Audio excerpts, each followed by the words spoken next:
Firstly is sex discrimination, because we women are just mostly counted as slaves in the kitchen, and also to change the mindset of the shy ones who don't have the courage and the ability to speak out for themselves.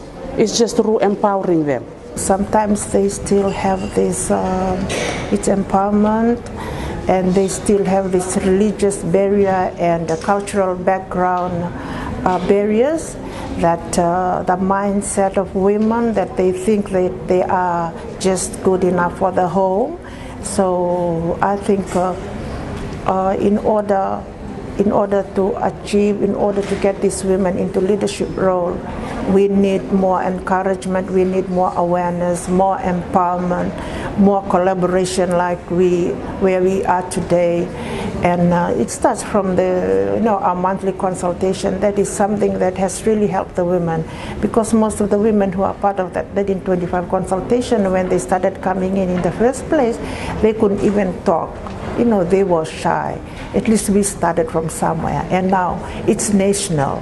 And if you want to put women in leadership role, it's important to start, empowering them from the community to the divisional and right up to the national level. To me, the barriers would be some like to live in their own comfort zone and feel good and stay behind, while some want to work. We have to know. We have to let men know too that we are good decision makers. We lead in many ways, and we are able to do work just as they can do. The barriers are no women are involved in the decision making, on men are involved in the decision making, and more women should be involved in the decision making. We as a woman, we just know where we as a housewife. We just stay there, and only that's our job. And the barriers I want to conclude today is we can come out from there. We can encourage them, empower them, and culture too. That's the thing, stopping the women to come out from their comfort zone too. The barriers because of women, the rural women have unpaid workloads. They're very busy. They find it difficult to come out and do the community work. The barriers, from my experience that I came from the community, that I'm a secretary of United Multiracial, and when I encourage the youths to involve in our clubs, they are just ashamed to involve. And also it depends to the women's, that we are encouraging the educated women who are educating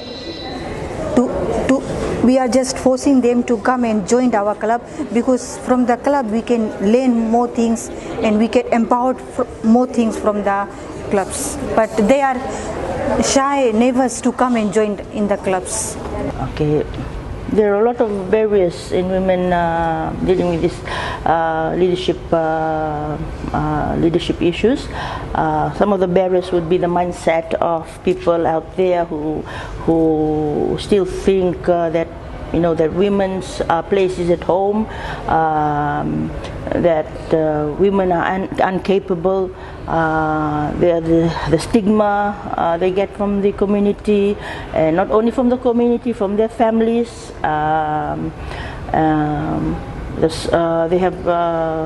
They don't get support from the community, from their families.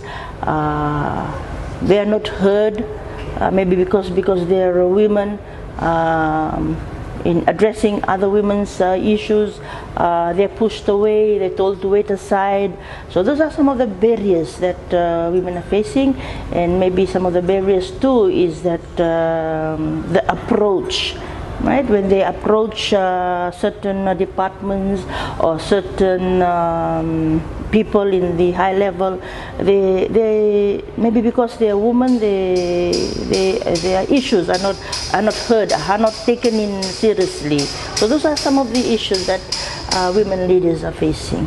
The barriers for me would be women who are not really supported now. Like we are there, we are reaffirming their leadership role, But the challenges or the barriers for them in leadership is that there are not much support in the community. Like women should be supported in many different ways in terms of recognizing their leadership role, and they should be supported at all times so that they can be also included in the decision-making process from the community, district, and also at the national level.